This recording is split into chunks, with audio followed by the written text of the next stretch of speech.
Պարոն Մկրտչյան, Սահմանադրական դատարանը փաստացի ճանաչեց իր որոշմամբ, որ ապօրինի գնագանձման գույքի օրենքը հակասահմանադրական չէ։ Ընդդիմությունը ինչ հույս ուներ, որ կճանաչվի դա հակասահմանադրական ու իրենց այդ որ ասում էին իրենց պայքարը այդ օրենքի դեմ կգործի, այսինքն կխուսափեն դրանից։ Ընդդիմությունը 2018 թվականից սկսած 18 թվականի սկզբին մկան ծակերը 10 թումանով առել էին, ամեն մեկը մի անկյուն էին գնացել, իրենց ողջ ընթացքում ընդդիմությունը զբաղված է եղել մեկ բանով՝ թալանը փրկելով։ Անունը դրել են հայրենիքի փրկության շարժում, անունը դրել են Արցախի փրկության շարժում, անունը դրել են, չգիտեմ,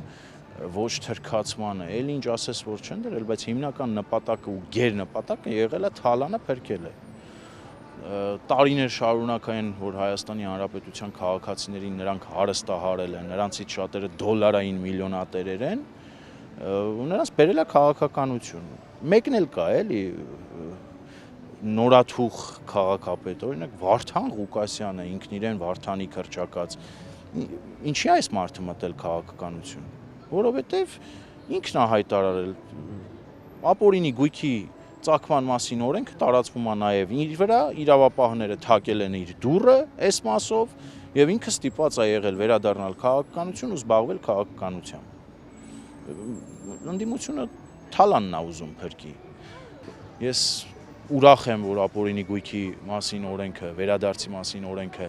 մտել է ուժի մեջ, Սահմանադրական դատարանը ճանաչել է դա սահմանադրական, ողջունում եմ յուրաքանչյուր քայլ, որ կբերի ապօրինի գույքի վերադարձի Հայաստանի Հանրապետությանը։ Ձեր խոսքում նշեցիք, որ ընդդիմության նպատակը իրենց թալանածը պահպանելն է։ Հիմա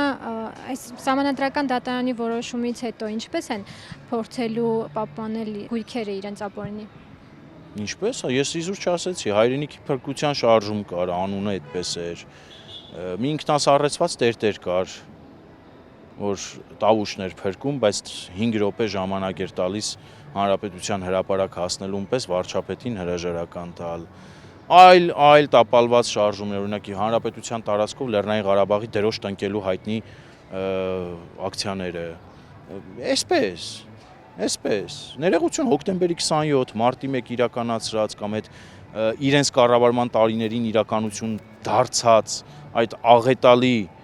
դեպքերի արդյունքում իշխանության մնացած ուժերը, ներկայիս թալանչիները, չակերտավոր ընդդիմադիրները, փողոցային պայքար, Հայաստանի Հանրապետության ինքնիշխանության ու անկախության դեմ հայտարարություններ, Ռուսաստանի Դաշնությանը հաճոյանալու փորձեր եւ հայտարարություններ, մնացածի օրինակով, օրինակ այնտեղ քաղաքական ապաստան ստանալու, հետին նպատակ հետապնդելով, սա է լինելու։ Իսկ հավաքական առումով Հայաստանի Հանրապետության քաղաքացին ուղղակի պիտի գրողի ծոցը ուղարկի այս ընդդիմությանը, եթե ուզում է Հայաստանի Հանրապետությունը զարգացում ապրի։ 2021 թվականի ընտրություններից հետո ձևավորված խորհրդարանը մեզ ապացուցեց, որ գործ ունենք թալանչիների ոհմակի հետ, եւ այդ ոհմակը ատամները սրած սպասում է հարմար առիթի, որպեսզի օրինակ նոյեմբերի 9-ի գիշերվա օրինակով Արարատ Միրզոյանին ծեծի ենթարկելու օրինակով անգամ ընդհուպ գա իշխանության։ Ու ցավոք սրտի 2021 թվականից մինչև այսօր Հայաստանի Հանրապետությունը որևէ շոշափելի արդյունք խորհրդարանական կառավարվող երկիր լինելով չի արձանագրել։ Ինչ ենք մենք տեսել 2021 թվականից հետո հողատու, դավաճան, փչացածը դու ես, այս անընդհատ մեղադրանքներ, հայոյանքներ, շշանետումներ, էլ ինչ ասես չենք տեսել բացի աշխատանքից։ ՀԱՊԿ-ի իրավունքների պաշտպանություն, ԵԱՏՄ-ի իրավունքների պաշտպանություն, Պուտինի ոտերը լվալ ավելի ջանասիրաբար ջուրը խմելու բեմադրված ներկայացումներ, մեր օգտին է, ես նկատի ունեմ Հայաստանի Հանրապետության ու ժողովրդի։ Տեսեք նաև, երբ որ վիճարկում էր ընդդիմությունը այս օրենքը, իրենք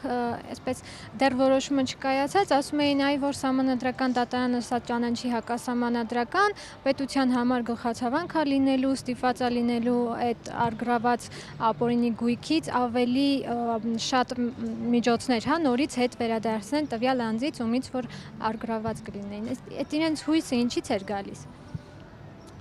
Ես չեմ կարող իրենց հույսը ասել ինչից էր գալիս, մի բան կարող եմ հստակ արձանագրել, որ Հայաստանի Հանրապետության պետական ապարատում, պետական մարմիններում շարունակում են ծավալած մնալ նախկին իշխանությունների շերեփուկները, այդ թվում իրավապահ համակարգում, այդ թվում տեղական ինքնակառավարման մարմիններում,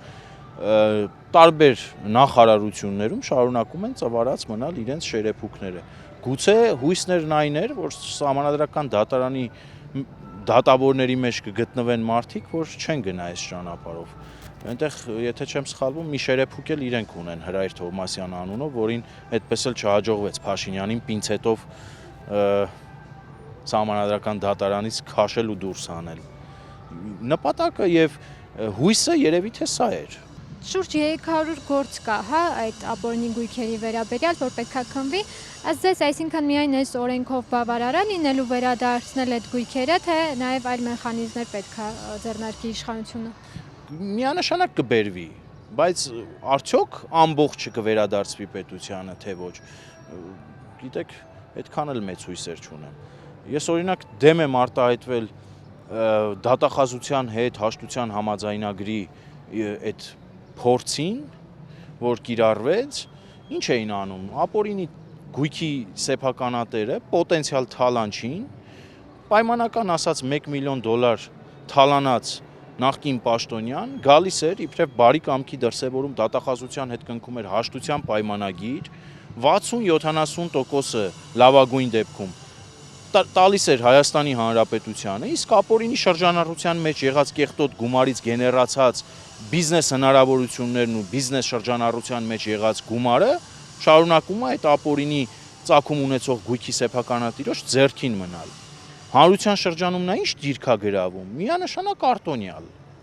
արտոնյալ, ինքը իր բիզնեսներն է վայելում, ինքը իր ապօրինի թալանած միջոցների հաշվին ունի գործող բիզնեսներ, ինքը դատախազության հետ բարի կամքի դրսևորման արդյունքում կնքել է հաշտության համաձայնագիր, իր դեմքը